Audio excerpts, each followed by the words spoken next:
On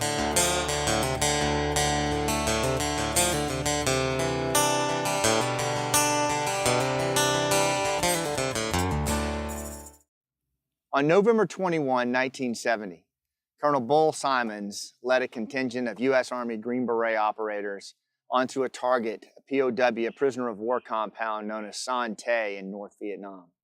Now, what's amazing about this raid is that these operators who infiltrated by helicopter achieved complete strategic surprise on the compound, catching the guards off notice, and they managed to secure the compound in short order and didn't incur any casualties in the process, even when they purposely crash landed a helicopter in the courtyard so that they could achieve that element of surprise. Unfortunately, the American prisoners of war had been moved days earlier, but the POWs reported years later hearing the sound of the helicopters. They reported hearing the gunshots, and they were heartened by the fact that America hadn't forgot them. I mean, a lot of these guys had spent a long time in these POW camps and had become isolated.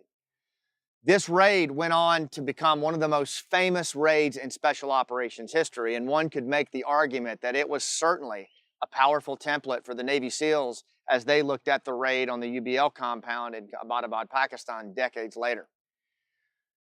There's a model of the Sanh Te raid at the John F. Kennedy Special Warfare Center and Museum if you ever go into Fort Bragg and go to the museum, and I recommend you do. It's one of the most amazing raids in American history. But what to me is astounding about it is the level of practice and preparation that went into this raid. It's frankly characteristic of not just the U.S. Army Special Forces, but all special operations forces and most American combat forces to do what we call rehearsals prior to a mission. Anytime U.S. forces conduct a mission into a target in combat, they're going to rehearse. You learn this in Ranger School, you learn this in infantry school, you certainly learn it in Special Forces training. But it is the notion that you take your men, your weapons, and your equipment, or your people, your weapons and your equipment, and you create the situations that you would face in combat, you replicate them, and you rehearse like crazy. It works extremely well because what happens is it prepares you so that when you go on to the target and you see something that you didn't expect, right, it doesn't catch you off guard. When you rehearse, it allows you to think through and with muscle memory, gain an appreciation for what might or might not be on that target. And it is just a way to drive in the performance. You know, athletes around the world, musicians around the world, they rehearse. Special operators rehearse. I got to where in my line of work, we rehearsed for every mission we did, whether it was a training mission or a combat mission. And I developed a real relationship with that. Daniel Coyle writes about the relationship to practice in his book, Little Book of Talent. It's just such an important thing. And I differentiate when you're preparing for something, a big event, a big speech, an engagement, a negotiation, there's two levels. There's practice and there's preparation. And I want to talk about how those show up in your life from a rooftop leadership perspective, right? When you think about rooftop leadership, what are we talking about? We're talking about moving people to go up on the roof and take a stand in ways they otherwise would not do. And it requires you to make deeper human connections. It requires you to read people in ways that others cannot. It requires you to make connections through negotiations, artful storytelling, active listening, all of these what we call soft skills. Now, I think that's unfortunate because this is not soft skill stuff. Humans are meaning-seeking, emotional, social creatures.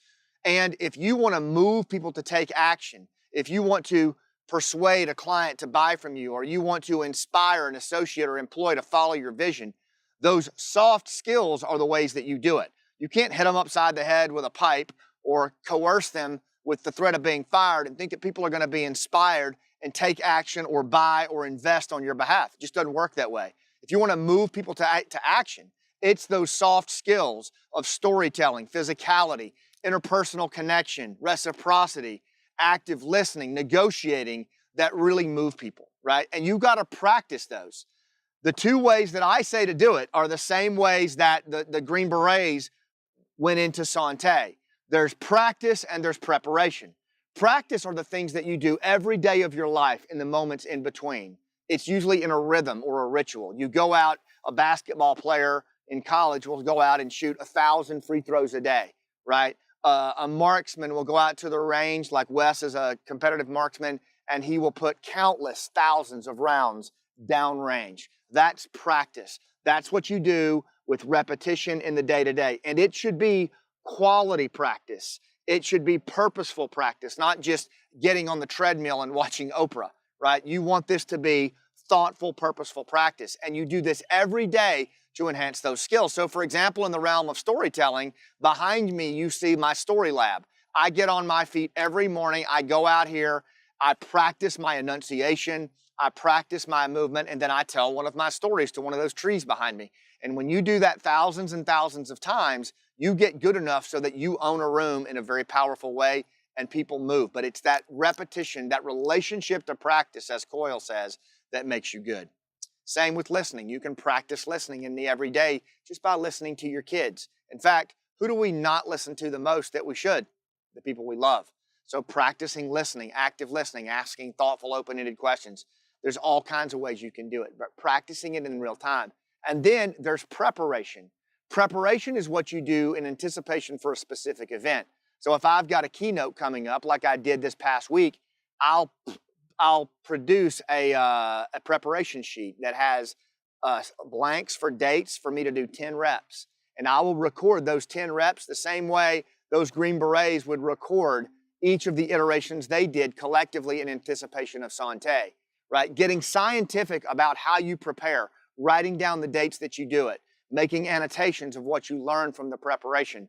This is what pros do. This is what separates pros from amateurs. So if you have a meeting coming up, if you have a negotiation coming up, how much work are you doing to specifically prepare for that thing? Are you getting in the space ahead of time and doing a leader's recon and getting familiar with the space? Are you doing a dry run? Are you talking to people who know the other party or the audience and getting a better feel for them? Are you doing research online? There's a whole body of work you can do in preparation. But practice and preparation are absolutely essential if you want to own the room. That's how it works. It's not just showing up and using those soft skills, right? So what I'd like you to do in closing, I'd like you to evaluate how you practice, how you prepare. Take a look at your life and ask yourself, what kind of work am I doing to practice in the day-to-day when it comes to active listening, storytelling, presentations, negotiations? Am I actually practicing at that, or am I just winging it on instinct? And then for the preparation, when it comes to presentations to the boss, when it comes to sales pitches, when it comes to negotiations, are you just showing up and operating on instinct or doing a test fire with the slides? Or are you actually doing deliberate preparation that is a step-by-step incremental buildup to what you're going to do, mostly with reps on your feet, telling it in real time?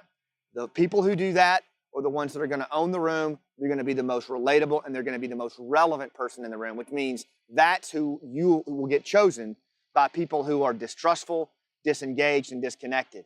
Your clients, your prospects, your associates. That's what it takes.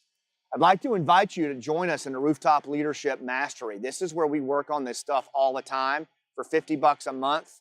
What it takes to go out and eat once a month. You can be in a membership tribe that works on these skills of practice and preparation every day. We have monthly Zoom calls where we get after this that I lead. We have a Rooftop University where all of these things like active listening, storytelling, negotiation are archived. And then we have a team room, a private team room on Facebook where we collaborate in real time and practice these actions to get people to go up those ladders and lead from the rooftop. We'd love to have you in that community.